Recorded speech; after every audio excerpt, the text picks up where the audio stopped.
Hello, everyone. Today we are having Professor Mattoni here at our conference. Professor Alicia Mattoni is an associate professor in the Department of Political and Social Science at the University of Bologna.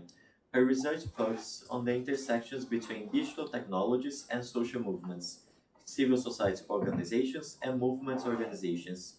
She is coordinating editor of Social Movement Studies and of the open access journal Participación en Conflito. She is part of the editorial boards of Social Media and Society, and she is one of the co-founders and current editor of the Routledge series Media and Communication Activism. Thank you, Professor Mattoni. You have the floor. Thank you. Thank you very much for having me here. I'm very glad. And what I'm going to do today is a presentation that covers in a broad way the relationship between social movements and social media platforms, and also through the presentation of a specific case studies that can shed light on the challenges that social media platforms do pose to social movements. But before doing that, let me share with you and let me know, do you see the slides moving one after the other, right? Now you can see the second slide, right? Yes. Yes, okay, great. So let me give you an overview of what we are going to cover today in this hour or so. So the very first things that I would do is to start from some definitional work, because not all of you might be familiar with what social movements are and how they might be defined, and what to do to recognize the social movements, and then also some words on social media platforms. Then I would like to take some time to speak about what social media platforms do at the organizational level of social movements, but also concerning their overall visibility in the public space. And then we will move to the challenges of social media for social movements through a specific case studies. That is a kind of an old case studies, but I think is already still very telling, because social media platforms are still used in social movements to a great extent, and they are very much used also by those social movements that then they do organize protest offline.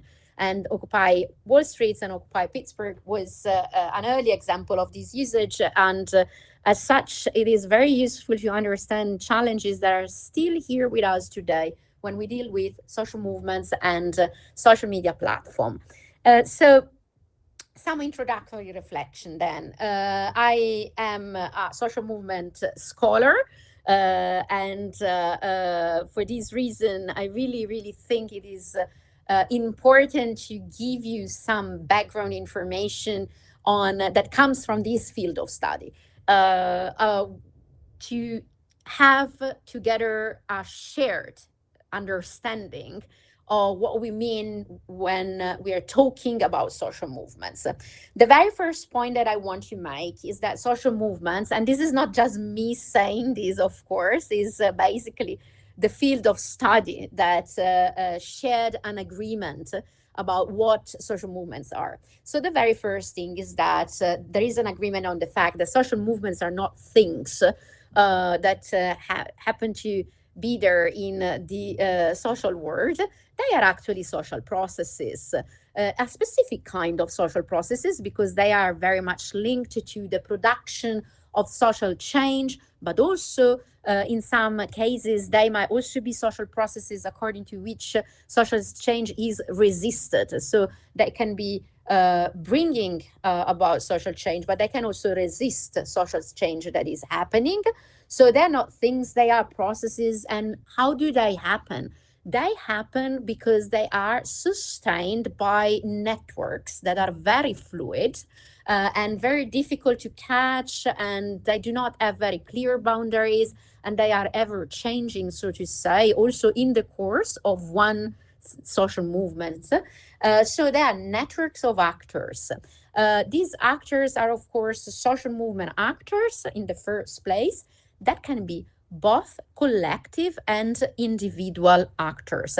When I refer to collective actors, I'm referring to social movement organizations, but also other kinds of groups that comes together, for instance, groups of concerned citizens that comes together because they want to do something about a specific social problem that they care about.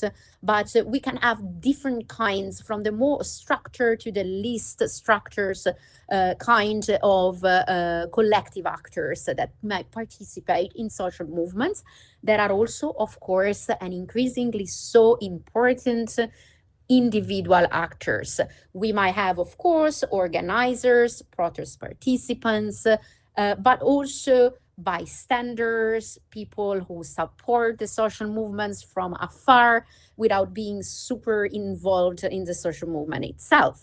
So we are dealing with networks that are not only fluid, but internally diverse, and that can take different types of configurations.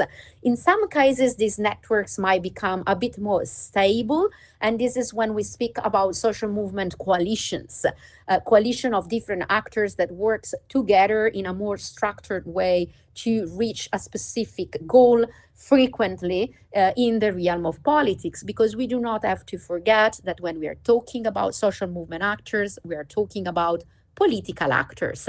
They are, of course, at the fringe, at the margins of the political arena, but they are certainly one specific type of political actors. What do? What social movements as processes set in motion thanks to these collective and individual actors? But one thing, most of all, public protest and different types of contentious actions. So we cannot speak, it is very difficult, if not impossible, to speak about the existence of social movements without some kind of public protest that can take many, many shapes, of course.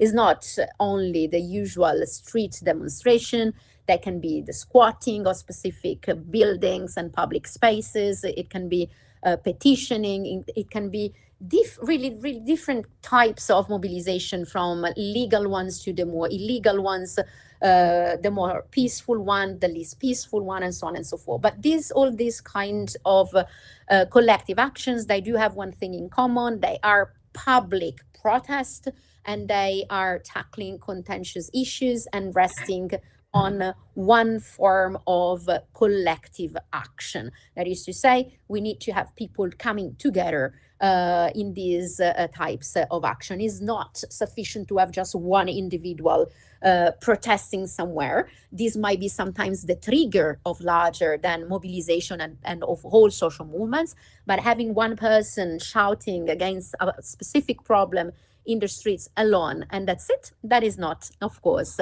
a social movement and a collective action. Then finally, a very important point, social movements as processes do not happen in a void. They are always constantly immersed in a broader context. This context is, of course, societal. We say that social movements are social processes, so they come with a societal context, but most importantly, what we mean by context, we also mean the political context in which they are inserted. There are also certain types of concepts that are used to grasp the political context. For instance, the political opportunity structure that is usually employed in social movement studies to speak about this context with whom social movement actors interact, and that might even determine to some extent, and not always, the type of public actions, public protests that are possible, the type of social movements that might emerge, and so on and so forth. Of course, beyond the political context, what we do have is also the discursive one. That is to say, the word of the symbolic word of discourses, of narratives, of frames about specific contentious issues in which social movements are also inserted, because social movements processes are placed, of course, into the political arena, but at the same time, they are, as Alberto Melucci, a sociologist interested in social movements, were saying, they are always constantly involved in the creation of alternative systems of meanings, making hence gifts to societies that receive these alternative views on specific contentious issues. So this is social movements. Social media platforms, I will be quicker because I think we all use them more or less, or at least we know what we are talking about. So they allow many-to-many communication flows. Frequently, they are commercial platforms and run on proprietary algorithms. We are speaking about, just to be clear, TikTok, Instagram, Facebook, YouTube, and all these kinds of platforms. All commercial platforms, all created not having in mind social movements, but other types of functions. But then they frequently have been appropriated and are still appropriated by social movements and movement organizations, of course. They're more than media. We will see that in a bit.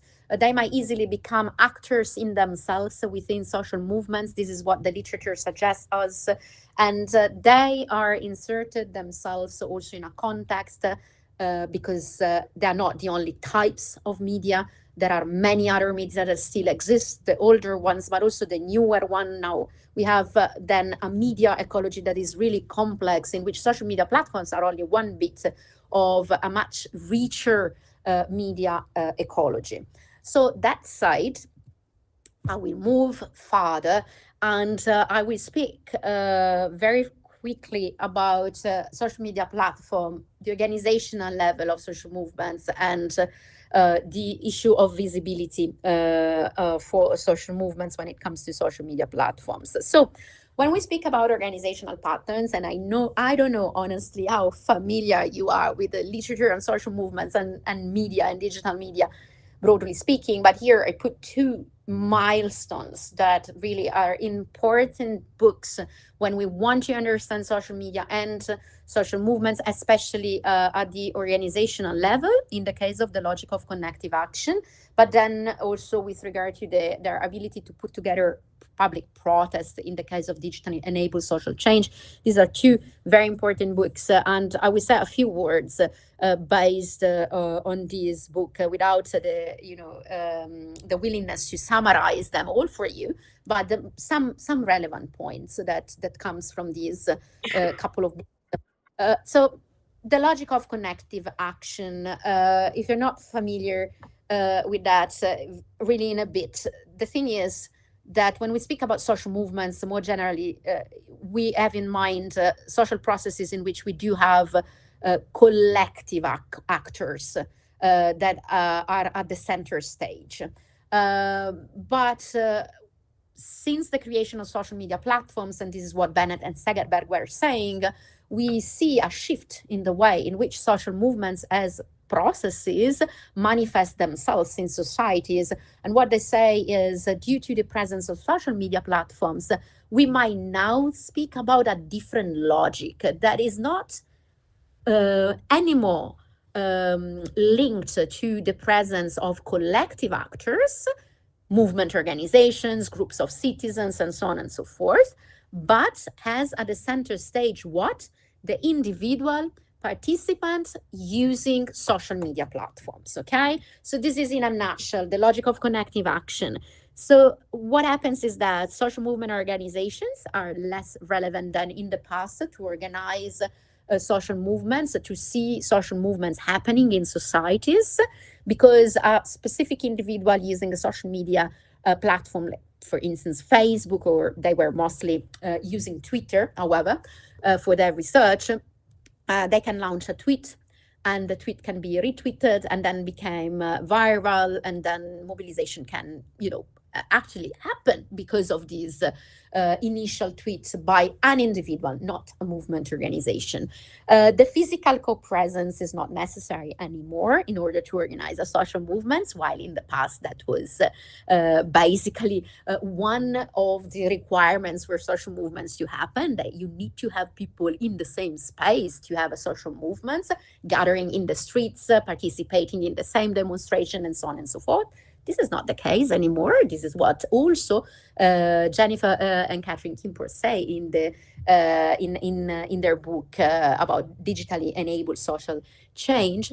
Individuals takes the center stage, and Bennett and Segerberg say that we do not have any more collective shared frames that are basically developed in the framework of social movement organizations and then socialized in the context of, for instance, massive mobilizations like street demonstrations or even mass petitioning and so on and so forth.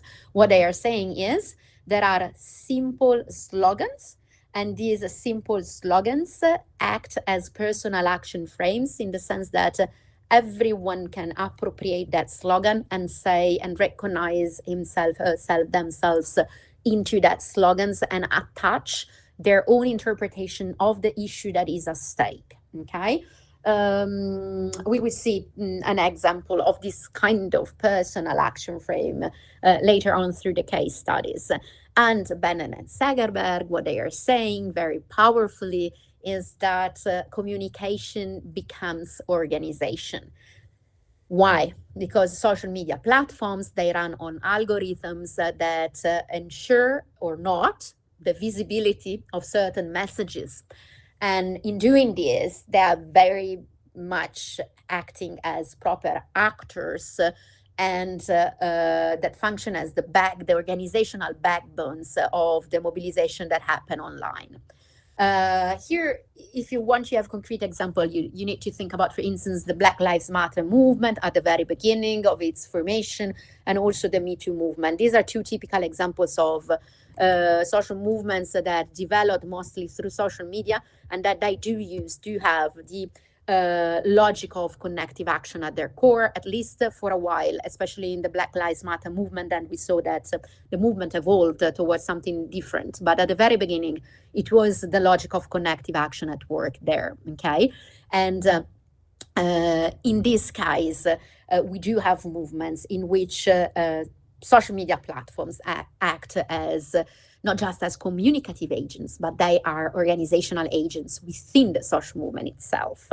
Of course, these, bring about different questions, because basically this means saying that we do have commercial, privately owned platforms that become extremely important for the social movement to exist. But this is another matter. We can discuss this maybe during the Q&A session if you want.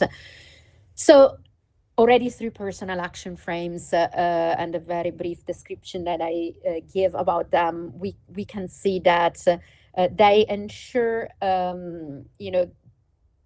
a type of visibility that is slightly different from the visibility that we did have in the past for social movements.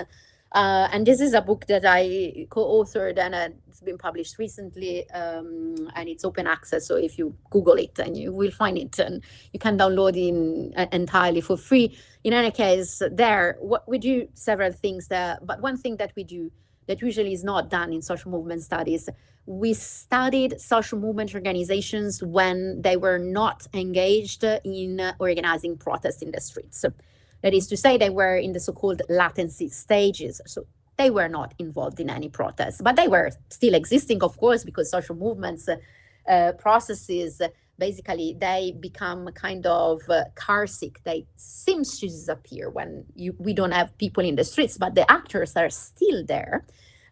So we were interested in knowing what happens to the relationship between digital technologies and digital media and activism when people are not in the streets. This is what the book is about, okay? From the book, and again, I'm not summarizing the book for you, I take some reflections that are related to visibility. One thing that we discovered is that through this research that was done on Italy, Spain, and Greece, okay, the 3 Southern European countries, we discovered basically in interviewing activists from different kinds of movement organizations that were not protesting, that for them visibility was incredibly important. also during these latency stages. This is something kind of, probably not surprising, but also not present in the literature at all, because usually opposing to the latency stage, we speak about visibility stages when people do protest. But here we discover that visibility becomes extremely important also during the latency stages. So this visibility is never ending and to some extent even exhausting for the social movement organization and the activists who work in them. Also, when they do not protest, they have to curate, they feel obliged to curate their public image in social media platforms especially. And they are dealing with something that, together with other authors, we're not the only ones doing this, we call algorithmic visibility. It is a visibility that is partially shaped by the algorithms that are at work in these social media platforms. The problem with algorithmic visibility is that activists, as most of us, they do not know how these algorithms actually work. Even worse than that, when they seem to understand how they work, the algorithms change the way in which it is working, because these are constantly changing types of technologies, and the social media platform constantly adapt the algorithms to different needs, different purposes, and so on and so forth. So it's very problematic for the activist to deal with this algorithmic visibility in latency stages, but also, of course, during protest and so-called visibility stages. So from our research, it was very clear that new resources and new skills are needed, and sometimes these resources and skills are simply not there.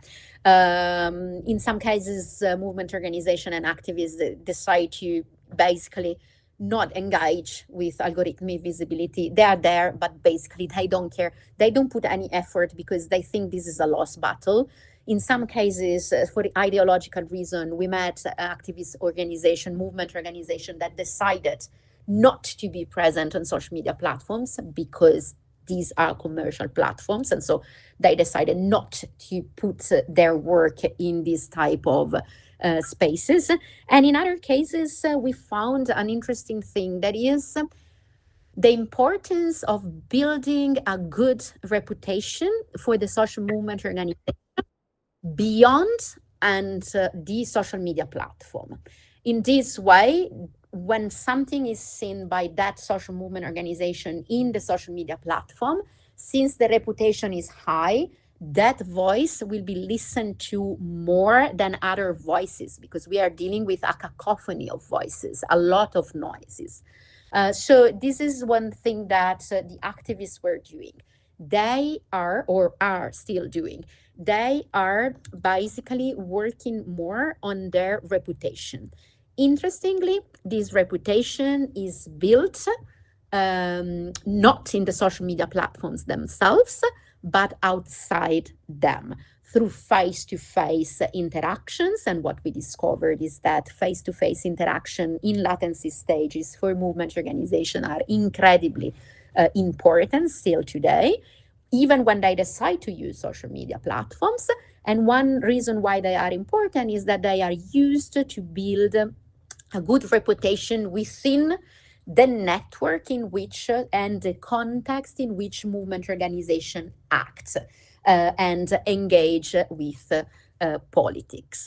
And we also discovered that beyond face-to-face interaction, another relevant and important type of media to build a good reputation, although this is difficult to access, are the legacy media, the mainstream media, the traditional ones, television, radio, and the print press.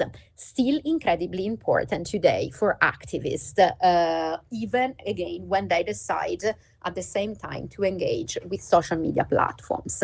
So you see, organization and visibility, that are two important dimensions of social movements. They do change when social media platforms are there. But we never have to forget that social media platforms are just one thing into a broader media ecology. And activists, they are not just dealing with social media platform. At the same time, they are dealing with all kinds of media simultaneously. This is why we might speak about the existence of a complex repertoire of communication when we deal with social movements that is important to take into consideration. So, social media, as we already probably saw, they present different challenges for social movements. Certainly they are opportunities, but I'm not going into that direction. There is already, a good wealth of literature saying how good social media are for social movements. And I prefer to use a more critical view on social media platforms and social movements. So the challenges, in a nutshell, we have first weak ties amongst people who do not know each other and meet online through social media platform, participating in the same mobilization, the same social movements. They become increasingly important to sustain the social movements. The fact is that they are also combining with the strong ties of the movement organization and the activists that participate in them. So there might be high level of identification of the activists that participate from far away and the protest participants in the social movements. However, the way in which these two types of actors participate in the movements is different. And so this high level of identification might bring to clashes. And we will see this in the case studies that I'm going to present to you. There might be low level of trust from the viewpoint of those who are in the movement organizations, the organizer, the activists that participate offline, so to say, towards the distant activists. They might not trust them. And this also for a reason. We are not going towards that, but we need to be aware of the fact that social media platforms are not just used by activists and the protest participants that support them. They are also used by other actors to survey, to produce surveillance on the activists themselves. And this is especially the case in hybrid or authoritarian regimes, in which social media platforms are used by those regimes to basically infiltrate these types of online mobilizations. And there are instances everywhere in the world of activists that has been arrested because of these surveillance done through social media platforms, okay? So this is why also there are low level of trust. So this is not the only reason, of course. There might be different new cleavages that emerge. There are some authors, like for instance, Paolo Gerbaudo, the author of Tweets in the Streets, who speaks about the relevance of what he named the digital vanguard in social movements, a digital vanguard that has the access to all the social media handles and profiles of a movement, and having basically the passwords give power to these activists. So there is the multiplication of the loci of leadership within the same social movement, and this might create cleavages and once again tensions. There are shared meanings that might emerge within the context of a movement that is deeply counting on social media platforms. But most often than not, there is also a high risk of fragmentation of the message that emerges from the movements through these personal action frames. Because if the slogan is very thin and open to different interpretations, it is very easy that it is actually interpreted in different ways.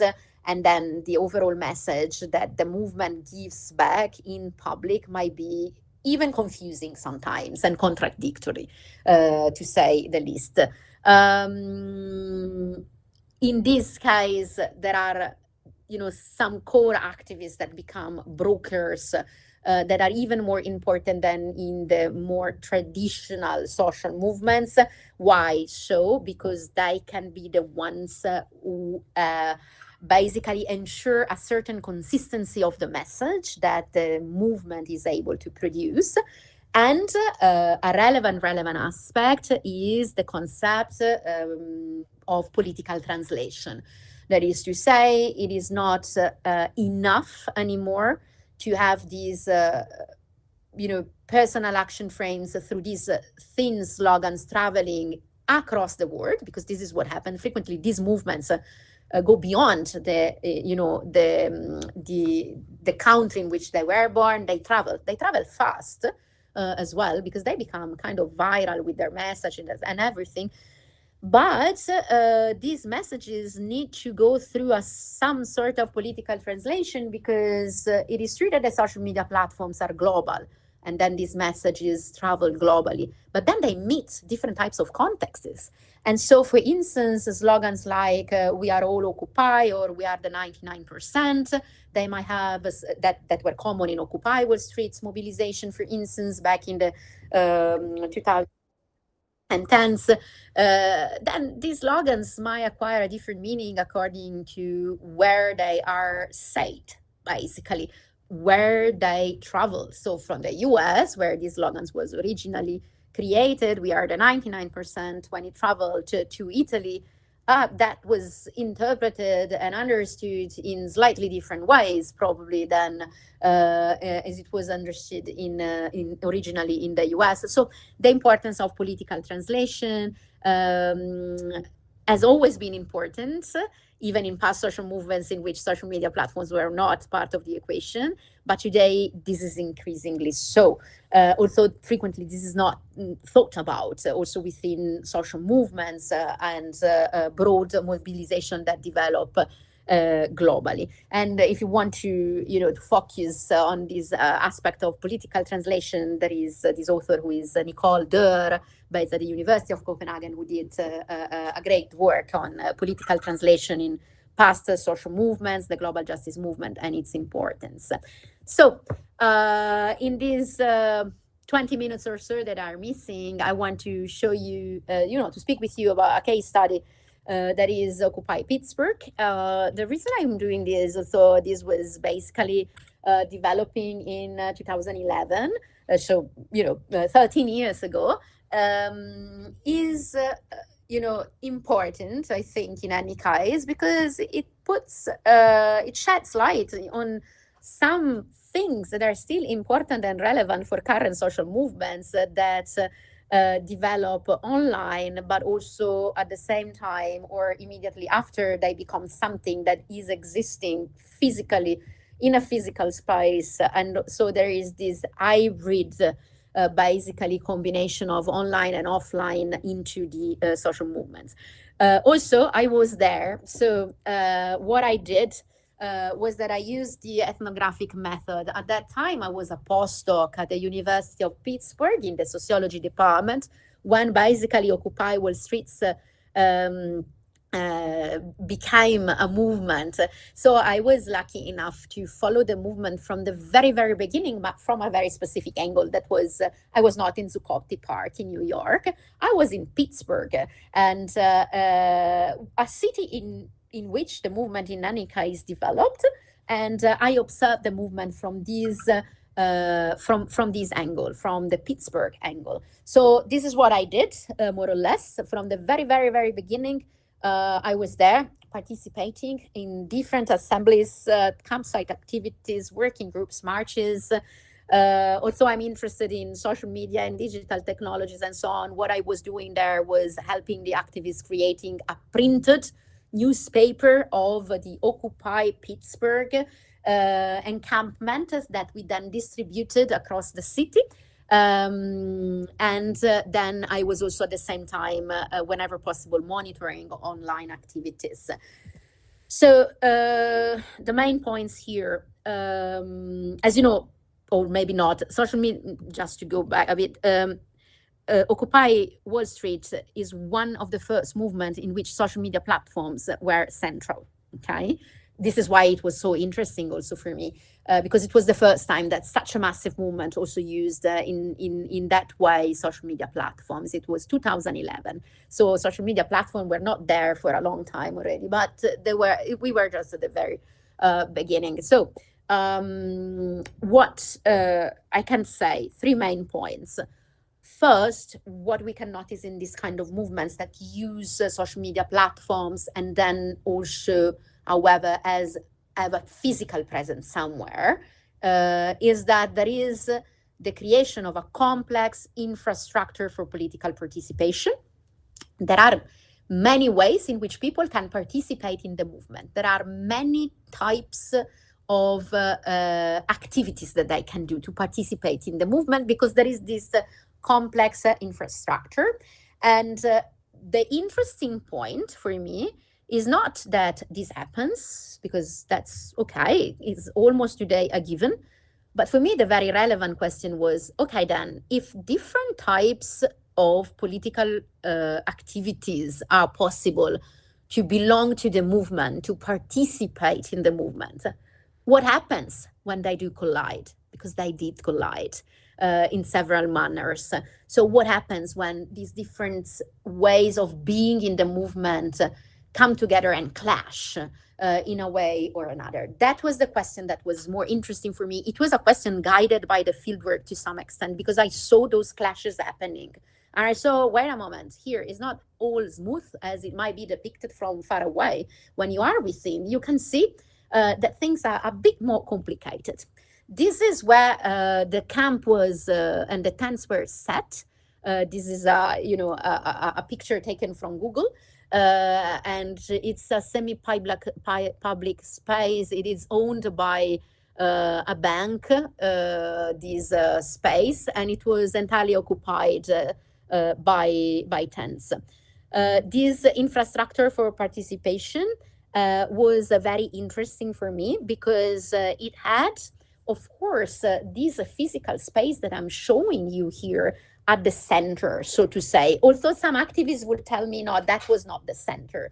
But in any case, for those who were there with the tents occupying the place, that was the center. But then it popped up everywhere, this infrastructure for political participation, in places that were, for me, also coming from Italy and having a different knowledge of social movements in Italy. So that was also the first time that I met social movements developing in the United States, completely different countries than Italy. So for me, were surprising also where the movement was developing.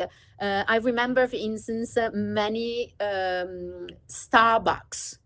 It was winter time, and Pittsburgh, Pennsylvania, very, very cold. So it developed between September and November. So it was cold. So the Starbucks coffees and other places that had an internet connection were relevant. For instance, spaces in which the activists went, had a coffee, a very cheap one, and they could have the internet connection to continue to do their activities online. Why so? Because in the camp that you see here, there was not a good internet connection. And this seems paradoxically, but this was 2011. And so activists in the camp were also struggling to find a good internet connection to continue to work also online towards the movement. So it was rhizomatic, because it popped up a bit everywhere, both online and in the physical spaces beyond this physical space. It was multimodal because there were different modalities thanks to the different types of physical and non-physical spaces in which the movement could happen. And it was also very dispersed. So this, according to me, was the center, but then there were many other places across the city, from the university campus to some trade union spaces, to the private homes of activists, where the movement was organizing itself. This is the protest. These are some pictures that I took back then, just to show you. This is the aerial view. This is the view from within. There was also, of course, the protest camp, and the protest camp had different tents. Each of them was doing something different, apart from the tents in which people slept in. But there was the medical tent. You see here one picture, medical station. There was a library. You can see the library. There was a kitchen as well. And then there was in the middle of this protest camp, the picture that you see in the right, my right corner, I don't know if it's your right corner, is there were basically boards in which people could write their own messages and so on and so forth. And then there was, these are the media that I counted, but probably there were more than that. there was a website, there were all these types of social media involved. The Facebook was very important, and the live stream was also very important. And then, of course, there were demonstrations. There were demonstrations offline in the streets of Pittsburgh, and there was the protest camp that was the center of these, where the General Assemblies happened, and so on and so forth. So what we have is that there was an interconnection between the protest camp and the other sites of protest. For instance, there were cameras in the protest camp to sustain the live stream of whatever was happening in the protest camp at any given time of the day. An interesting thing is that activists there knew where the camera were positioned. So if they didn't want to be there on camera, they could decide where to stay in the protest camp, because some of them, they didn't want to be live streamed 24 hours per day, of course. And then, for instance, the example that I gave you before, so the Occupy Pittsburgh printed journal that was distributed around the city, this is another way through which there was a connection between the protest camp and the other sites of protest. Because, as I said, it is a multi-sided, basically, type of movement, the one that was developing in Pittsburgh, but in general, in the United States, when we think about Occupy Wall Street more in general. There were, of course, as I said, different modalities of political participation, both with regard to the space. There was the protest camp, there were other physical spaces, and there were the different types of online spaces, and also the time. Some activists were there full time, totally involved in the movement, 24 hours per day, more or less. They were sleeping there. They were doing all kinds of activities during the day. Other people, like me, for instance, we went there, but then we left. And so our involvement was less full-time. It was more kind of a part-time type of involvement. And others were even more discontinuous. And this is also where we find the people that were participating through the social media platforms.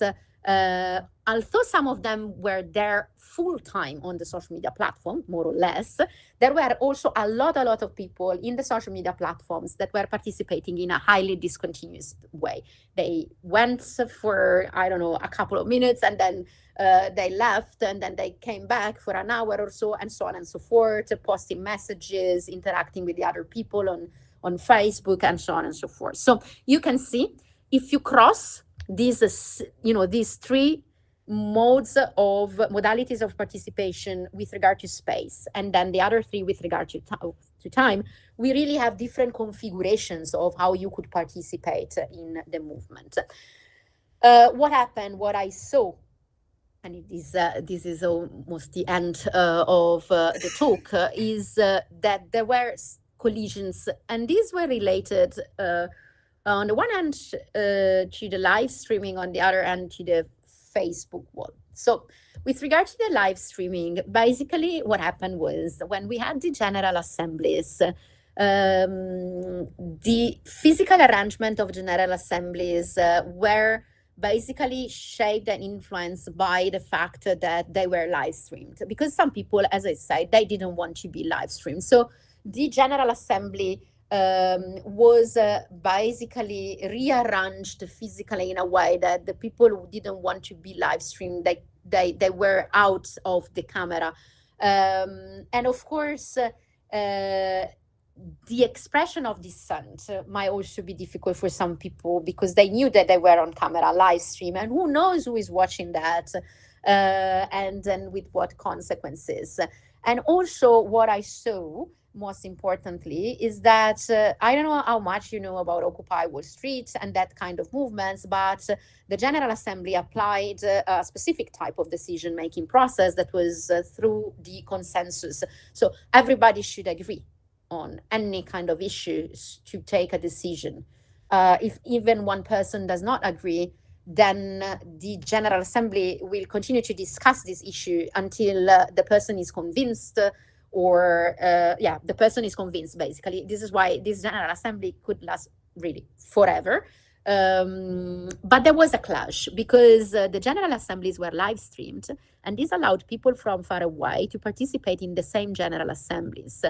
What I noticed is that the consensus model basically failed when it comes to allowing people participating through the chats of the live streamings, because at a certain point, people in the room decided not to pay attention to these people participating through the live streaming. They were excluding them on purpose. They want things to be quicker. They didn't want to listen to them, and for a reason that you will understand in a moment. And they decided deliberately, in some cases, not to pay attention to the concerns of the people who participated through the live stream channel. And so this was not really consistent with the methods of consensus. The Facebook wall was also a place of clashes. First of all, I could witness with my own eyes the structuring of power relationship among participants. There were hierarchies that were formed. The way in which the platform is designed and works through these algorithms, probably, although I do not have the proofs for this because it's impossible to understand how the algorithm works exactly, had a role in structuring the discussion patterns and as well. What was made more visible or less visible in the Facebook. At the time there was a Facebook wall. Now I don't think it's named in this way anymore. And most importantly, Facebook functioned as an amplifier of the conflict that developed in the physical space. About race, about gender, about sexual orientation, there were problems in the physical camp about these issues, and they were amplified immediately in Facebook. What the participants in Occupy Pittsburgh that were staying at the protest camp named the Facebook drama.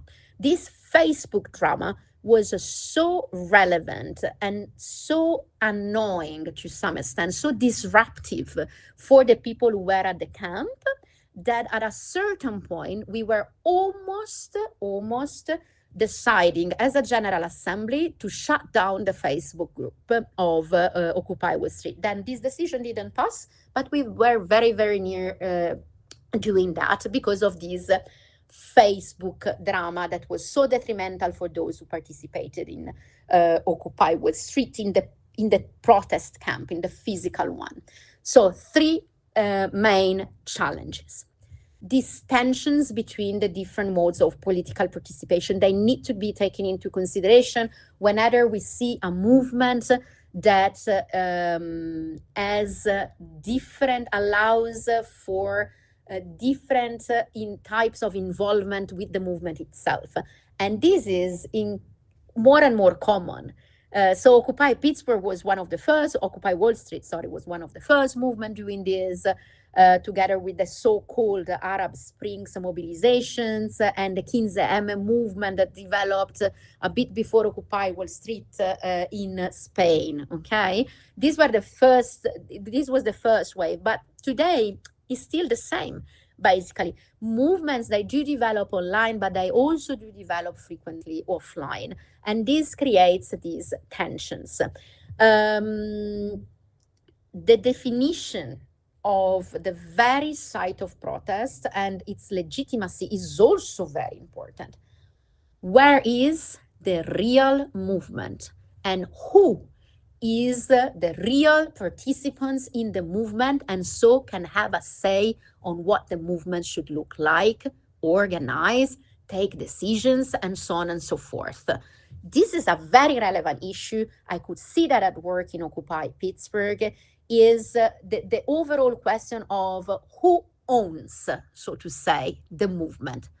Are those online, participating through social media? Are those in the protest camp? Are both of them? who owns the movement? That is the big question, bringing with it a lot of needed reflection that unfortunately, when people participate in the movements, frequently they do not have the time to reflect on these issues, and this creates even further tension. But it is there, this big question mark: who owns the movement? Where is the real movement, basically? And finally, when we consider connective action, what is very relevant is which are the hidden hierarchy in the daily organizing. And this cannot be seen at work only looking at what happens online. You also need to understand what happens behind the scenes. You also need to interview the people who makes the movement, who manage the social media platforms. If it's online, offline, you also need to be there to see what is going on. So in order to really fully grasp these hidden hierarchies in connective action, it is not sufficient to look only at the online. To understand movements of the recent past, but of today, but also of the future, we really need to understand them also in all the places in which they happen. That is not just the online spaces. Thank you very much. Thank you very much indeed, Professor Mattoni. I also thank everyone who watches this live stream. Next week we'll have the final conference of this cycle with Professor Giannetti talking about populism. Thank you. Yes. Thank you.